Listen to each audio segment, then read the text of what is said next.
Der Februar hat so eine ganz eigene Stimmung.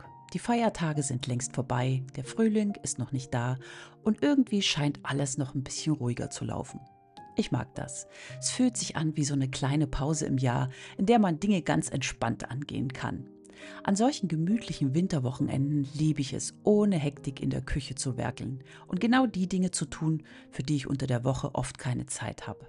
Heute nehme ich euch mit durch meinen Samstag und mein Wochenende. Ich mache Hummus, backe Kuchen, fülle meine Vorräte mit frischem Obst und Gemüse vom Markt auf und setze fermentiertes Sauerkraut an. Für mich ist das Arbeiten in der Küche fast wie Meditation. Ganz ohne Stress, einfach mit Freude. Also, wenn ihr Lust habt auf ein bisschen Entschleunigung und Slow Life, dann macht's euch gemütlich und viel Spaß beim Zuschauen.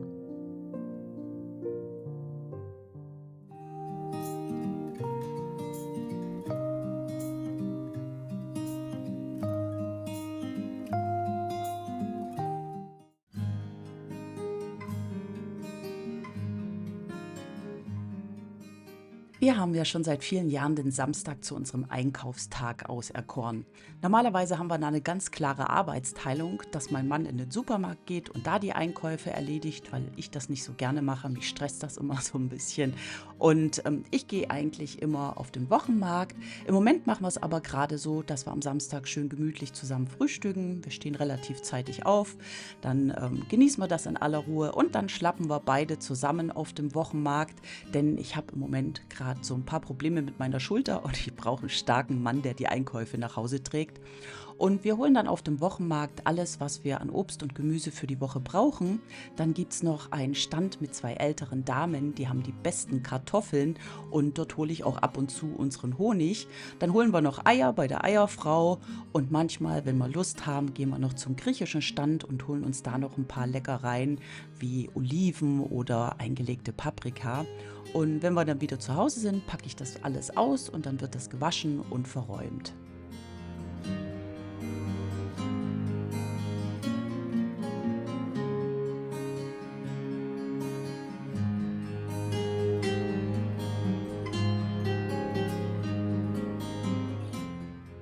Wenn ich am Samstag Zeit habe, versuche ich schon so viel wie möglich für die Woche vorzubereiten, dass ich dann weniger Arbeit habe. So wasche ich den Salat, schleudere den richtig trocken, dann kommt er bei mir in Gläsern und dann brauche ich ihn in der Woche im Prinzip nur aus dem Glas rausnehmen, noch ein Dressing dazu und schon ist ein leckerer Salat fertig. Und genauso mache ich das jetzt zum Beispiel, wenn ich einen Eintopf mache und ich habe wie heute jetzt Lauch gekauft, dann schneide ich den, wasche den und mache den auch schon gleich in ein Glas oder in einem Behälter, lege ihn im Kühlschrank und wenn ich dann irgendwann die Woche einen Eintopf koche, dann habe ich alles schon vorbereitet.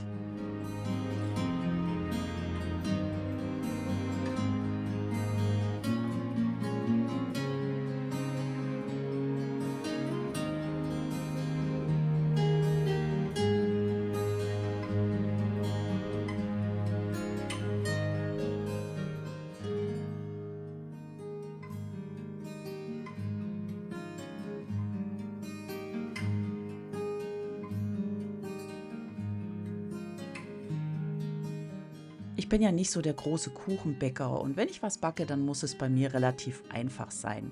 Ich habe so ein paar Standardrezepte, die ich immer wieder backe und wie an diesem Samstag, da hatten wir mal alle wieder Lust auf Kuchen und dann habe ich kurzerhand ein Dinkelbiskuit gemacht. Dafür habe ich frisches Dinkelkorn gemahlen und habe das zusammen mit den ganzen anderen Zutaten im Thermomix zu einem Biskuitteig geschlagen und ich habe da wirklich ein ganz tolles Rezept, das immer funktioniert. Da geht der Biskuit auch richtig toll auf. Wenn euch das interessiert, ich kann euch gern mal in der Infobox verlinken, wo ich das Rezept her habe.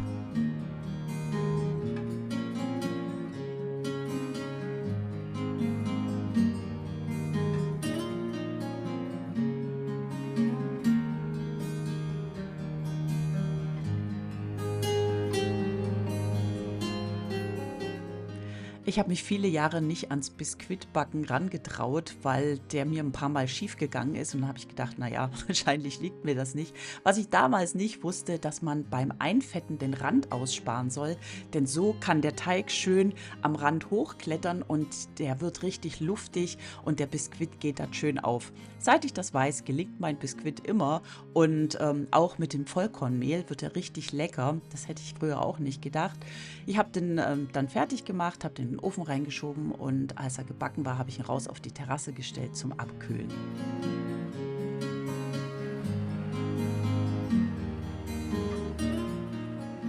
Wo ich dabei war, habe ich dann auch gleich den Vorteig für unsere Sauerteigbrote angesetzt und habe das Mehl dafür frisch gemahlen. Und dann habe ich im Abstellraum gesehen, dass ich da dringend mal wieder gründlich sauber machen muss.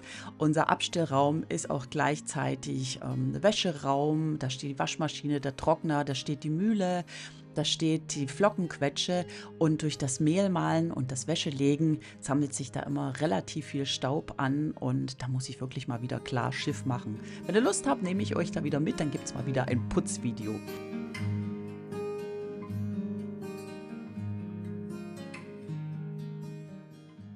Ich backe für unsere Familie so 2 bis 3-mal die Woche 2 kleine 700 Gramm Brote.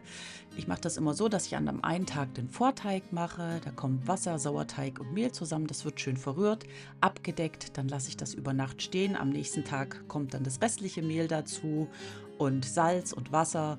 Und dann wird das nochmal verknetet, nochmal stehen gelassen, nochmal verknetet. Dann kommt das in meine Backform und dann backe ich das. Und ich habe das jetzt am Samstag auch vorbereitet, weil wir am Sonntagabend frisches Brot haben wollten. Und wenn ich fertig bin mit der Backerei, dann spüle ich das Ganze auch immer gleich ziemlich schnell ab, weil wenn der Sauerteig einmal fest wird, dann hat man das Problem, dass der relativ schlecht sich wieder von den Formen und von den Gerätschaften löst. Deshalb mache ich das immer gleich.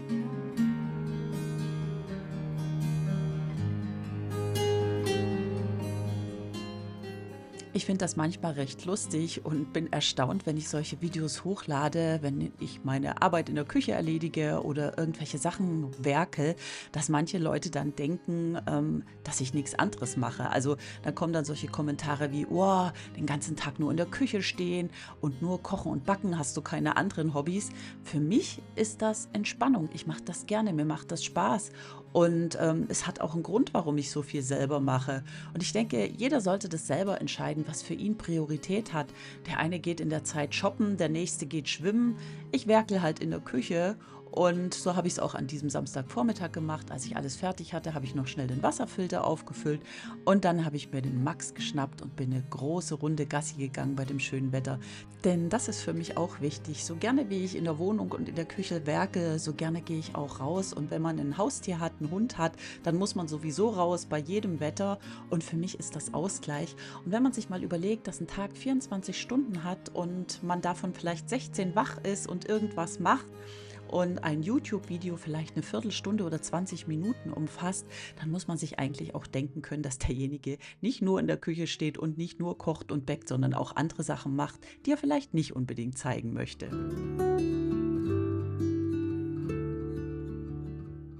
Wir sind dann am Samstagnachmittag nochmal losgedüst zum Einkaufen. Unser Junior brauchte ein neues Paar Schuhe. Die Schulschuhe, die er sonst immer anhat, die waren leider kaputt und dann haben wir ihm ein neues Paar gekauft. Meine Kinder sind, was Klamotten und Schuhe angeht, sehr minimalistisch. Da hat jeder 2 Paar Schuhe. Der Kleine hat noch ein paar mehr, weil er öfters mal draußen unterwegs ist und rumriezt. Dann dürfen die auch mal dreckig werden. Aber die Schulschuhe, die sollten schon ordentlich sein und ganz und die haben wir ihm dann ersetzt.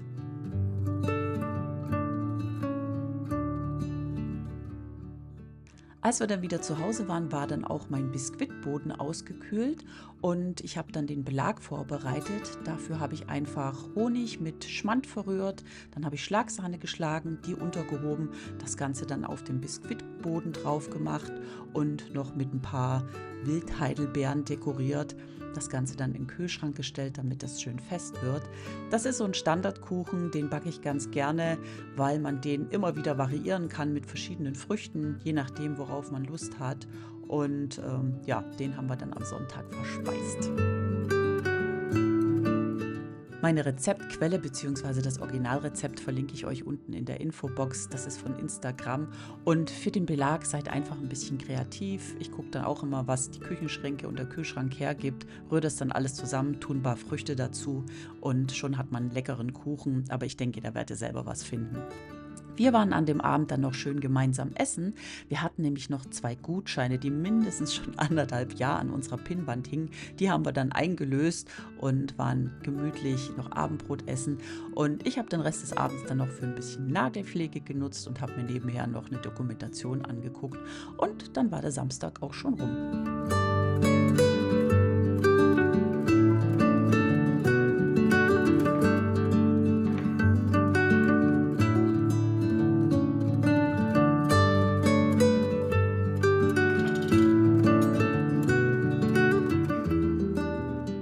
Am Sonntagvormittag habe ich noch mal ein bisschen in der Küche gewerkelt. Ich habe meine Brote vorbereitet zum Backen. Das habe ich leider vergessen zu filmen.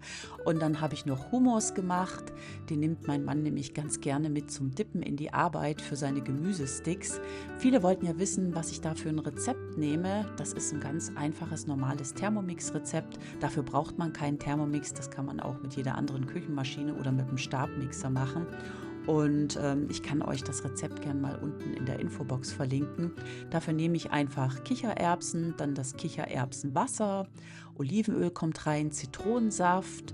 Ich nehme Kreuzkümmel noch mit dazu, Salz und Tahin. Das Ganze wird dann gemixt. Und dann bekommt man leckeres Hummus, das man zum Dippen nehmen kann. Wir essen da auch oft Pellkartoffeln mit dazu. Oder ich mache das als Salatdressing mit ein bisschen mehr Olivenöl, schmeckt auch ganz gut.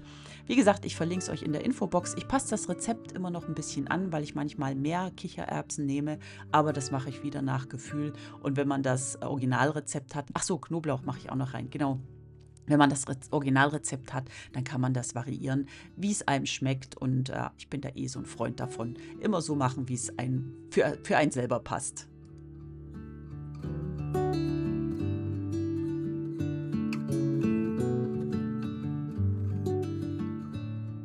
Den fertigen Hummus fülle ich dann immer in eine Glasschüssel, dann kommt noch ein bisschen Olivenöl drüber und manchmal nur so eine Prise geräucherten Paprika, wenn ich Lust habe. Hatte ich jetzt diesmal nicht, habe ich vergessen, aber er schmeckt auch trotzdem so. Dann kommt der Deckel drauf, wird luftdicht verschlossen und dann musste ich im Kühlschrank ein bisschen Tetris spielen, weil wir am Samstag gerade einkaufen waren und der Kühlschrank voll war.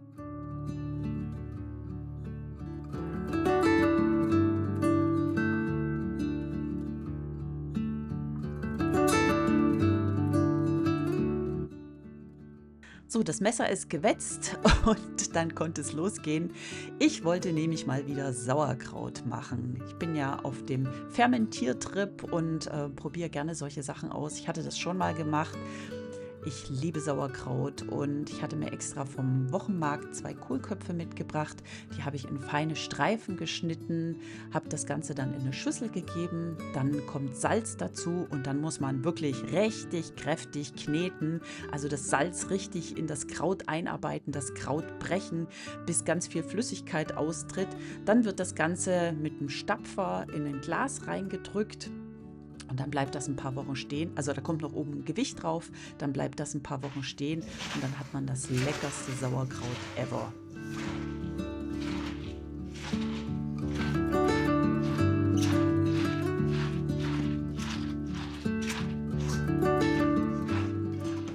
Ich komme ja aus der ehemaligen DDR und ich bin auf einem kleinen Dorf groß geworden und bei uns wurde viel eingekocht und eingeweckt und ich weiß auch, meine Mama hat jedes Jahr so eine große Tonkrucke voll Sauerkraut gemacht. Ich kann mich noch gut daran erinnern, dass sie mit einem Bein das in einem Plastikbeutel eingehüllt war, in dieser Krucke stand und wie eine Irre da rumgestapft hat, dass das Kraut fest wird. Und dann kam so ein großer Stein drauf, Flüssigkeit wurde oben aufgegossen, dann kam das in den Keller und dann hatte man nach Monaten richtig leckeres Sauerkraut. Ich durfte dann immer mit einer Schüssel runter in den Keller gehen und mit einer Zange das Kraut aus dieser Tonkrucke holen und das hat dann super lecker geschmeckt zu, was nicht, Kartoffelstamms haben wir dann gegessen und Brühe. Oh, das war so genial. Und ja, da ich wieder viel selber mache und das auch ausprobiere und dieses selbstgemachte Sauerkraut einfach so lecker schmeckt, habe ich das jetzt auch mal wieder gemacht. Und ich werde euch dann zeigen, wenn in ein paar Monaten das Kraut fertig ist. Und wenn ihr Lust habt, das mal auszuprobieren, verlinke ich euch auch das Rezept unten in der Infobox. Heute ist Rezeptetag, merke ich gerade. Ja, aber es schmeckt wirklich tatsächlich ganz, ganz lecker.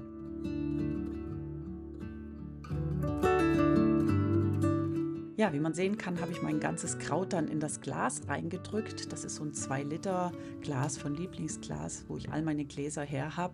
Ich habe das richtig fest mit dem Stößel reingedrückt, dass auch ganz viel Flüssigkeit austritt. Die hat mir nicht ganz gereicht. Ich musste dann noch ein bisschen auffüllen.